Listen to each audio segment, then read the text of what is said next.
The sun was just beginning to rise as Detective Sergeant Jessica Daniel walked from her parked-up red K-Reg Fiat Punto towards the thin white tent, which had been put up around the crime scene. She had been told on the phone it was a dead body, so had a reasonable idea what to expect. Given the particular area of Leavenshume in Manchester it had been found in, it wasn't necessarily a surprise either.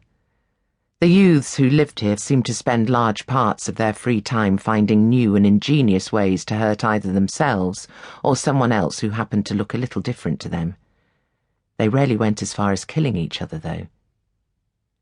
It had still been dark when Jessica had taken the call to come to see this particular body. Being a DS meant she was only phoned if something serious had happened.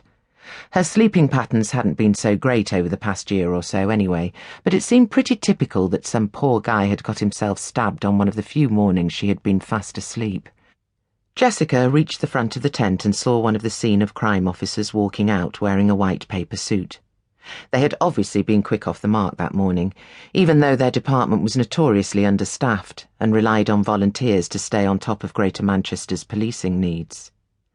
Noticing a familiar face towards the back of the tent, Jessica walked around to join Detective Inspector Jack Cole. "Bit early for all this, isn't it?" she said. Cole shrugged. "Have you seen inside?" Jessica asked, nodding towards the tent. "Yeah, I got here about 2 minutes before the Socko boys."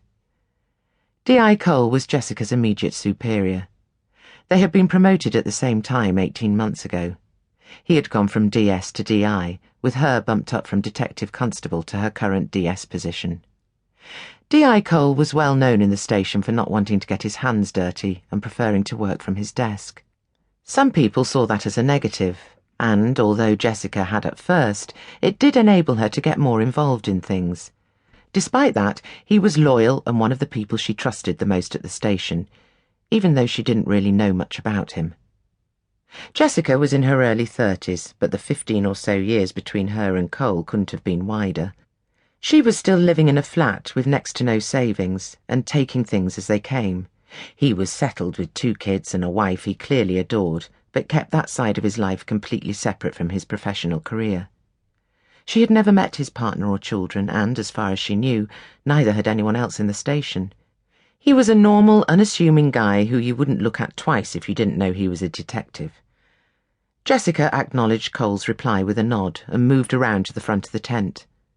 The white material was encircled by the standard police tape on a pavement, with marked police cars parked nearby shielding their position from easy view. A couple of uniformed officers milled around near to the vehicles. As the morning began to get lighter, people had started to come out of their houses and flats to gawp at the police scene. Jessica noticed a couple of young teenagers in school uniform on the opposite side of the street. The schools had only gone back after the summer holidays a few days previously, and, while it was still early in the morning, it wasn't necessarily a surprise to see kids out at this time, certainly not in this area. The bigger shock was the school uniform, as the estate the body had been found on was one of the roughest in the neighbourhood, and just getting the youths to school was an achievement, let alone in uniform. Jessica ignored them and walked around the tape to the tent's entrance. The scene of crime team's job was to make sure any suspicious incidents were catalogued. Bodies would be cautiously removed from a murder site, photographs taken and everything measured and carefully chronicled. Things like fingerprints would be checked for, as well as blood or hairs that might belong to the perpetrator. It was very specialist work, and the team didn't like having their scenes trampled upon. There were 2 people working around the site, and Jessica recognised both of them. She didn't know their names, but people got used to seeing each other due to the nature of their overlapping jobs. Some people got closer than others, but the ins and outs of dead bodies had never appealed to Jessica.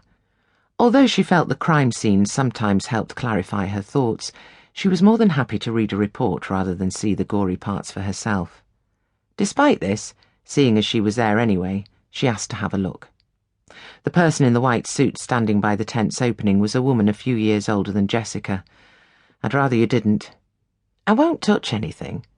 If the light's okay, I won't even go past the entrance."